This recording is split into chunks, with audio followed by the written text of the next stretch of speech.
for Protoss players against Zerg players. And I love it, because I just get free wins against people much better than me. Because I just bust down a wall and kill them all. Anyway, spawning in the top left-hand corner, in yellow.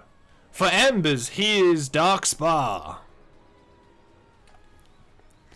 And the bottom right, his opponent, in the pink, playing as the worst race, he is Gyro. For Team Platinum Heroes, of course. Of course. Nothing out of the ordinary. Actually, there's a second gas guys are coming up from darksparx. We might see some shenanigans. Some sort of strange play.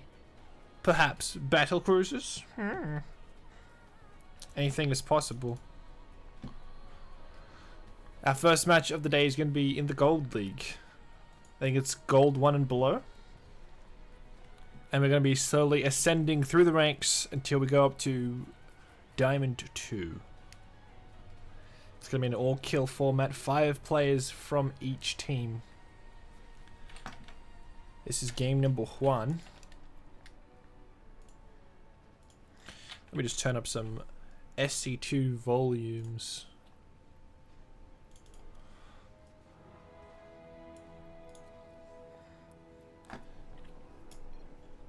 I hope it's not laggy. It should be fine.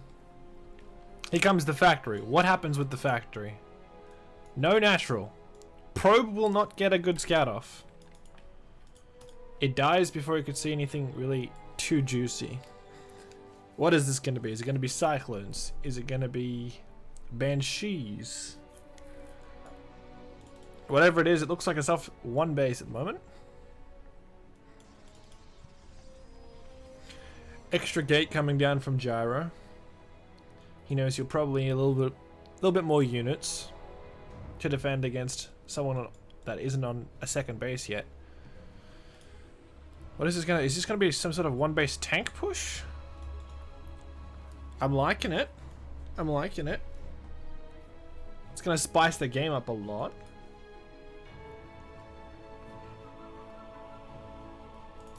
And we have Twilight Council. Perhaps Blink at the beginning. Nice safe opener. Ooh, okay. So it's going to be Banshee, Tank, Marine on one base.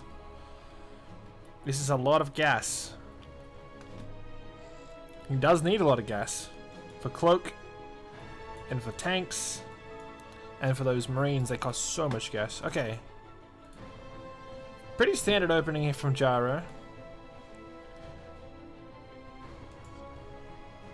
He has no idea what's coming yet. Hopefully the standard macro opener for a Protoss player is enough to hold on against the tides of darkness. Oh my goodness gracious me. It's a Dark Shrine. He's a Protoss player after all. He has to pull out all the Protoss shenanigans.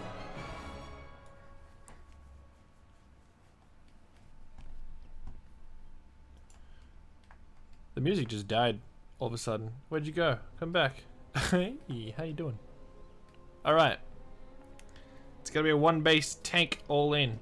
Will he pull the boys? Gyro has no idea. He needs to find out somehow and put down some shield batteries. Otherwise he's gonna be in a world of hurt, as the Marauder would say.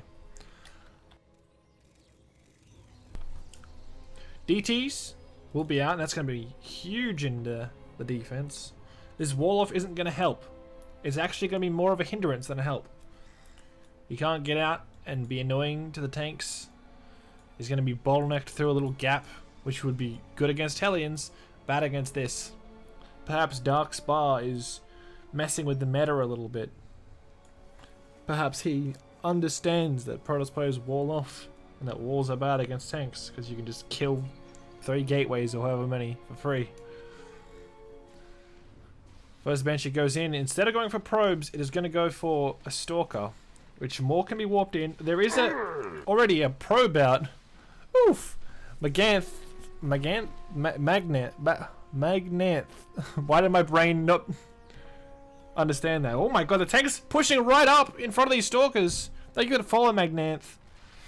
Where are the Marines to buffer? They're all at base, as well as another siege tank. This is actually very holdable because there's only a few units here. Oh, but Gyro doesn't know. He doesn't know how many units there are. He has no idea. He thinks that there has to be more than just one tank there. Oh, walk up and kill it. He loses so many stalkers to this one siege tank. He's going to get Blink as well. And when these Marines get here, they're still taking so long. 2 tanks have gotten here before the Marines that were built at the start of the game. And these 2 tanks are putting in work. He needs to split up these stalkers so that the splash damage isn't doing that much. And when these Marines get here, this is going to be painful as all hell. He needs more gateways. He needs to warp in a DT. A DT would be huge here. Blink is almost finished. He can micro these stalkers. A DT would be massive. He's going to lose 2 of his warp gates. That's huge. To defend this, he needs a whole bunch of gateways. As soon as he figured out what it was, he needed to just start massing gateways in his main base. And he's supply blocked at the moment as well, so nothing is coming up. He's making air upgrades. Here's the 1 DT.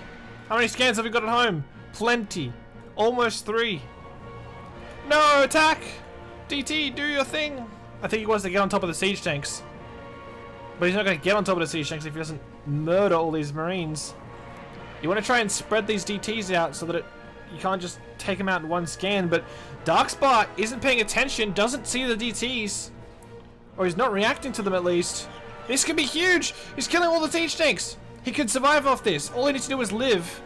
He doesn't need to hold his natural. His natural can die. He needs to kill these banshees and he'll be okay. But he can't warp in any anti-air. He's trying to make a forge so that he can make cannons, but he doesn't have any anti-air. Quick, warp them into an Archon! Make an Archon! Make an Archon!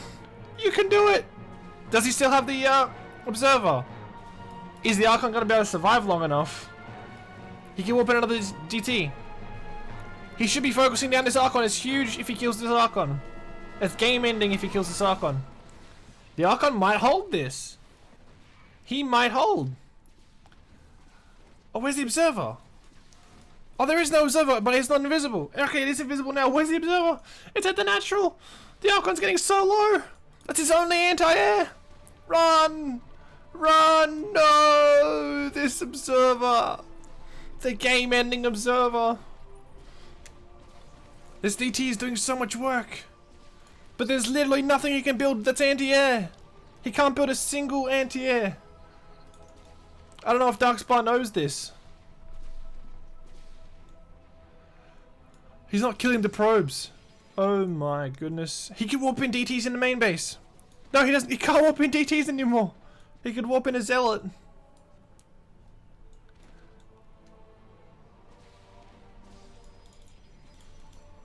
He's desperately trying to get a Cymax core. If he can get it up and get some stalkers out. Does he have a DT? He has a DT! This is still doable. If he can make 2 stalkers with this observer, and darksparx does what he's been doing and not scan, this DT can hold this game. This 1 DT to rule them all. He needs to keep up. Oh, warping stalkers! No! Not zealot stalkers! You need to deal with this banshee. Start making charge. He has no gas. That's why he didn't make stalkers. No. Okay, the scan is down. Wait, he used the DT to... Ah, no. The DT died. That was the only hope. And I think with that, Gyro is probably out of this game. darksparx is going to start walking up this ramp in a second. And as the result of the game sets into Gyro's mind, and he realizes what has happened. He's been all in. He's been cheesed. He's been cheated out of a game. Well played by darksparx. This is a very, very, very old Wings of Liberty build. Not Brood War. There was no Banshees in Brood War. I remember this build in Wings of Liberty. And people complaining about it back then. Except they waited until they had like a lot of units. Had like 6 tanks, 6 Banshees, and like 50 Marines before they went. which you would never get away with these days. Because these days, there's a lot of scouting going on, a lot of checking. Players are much better.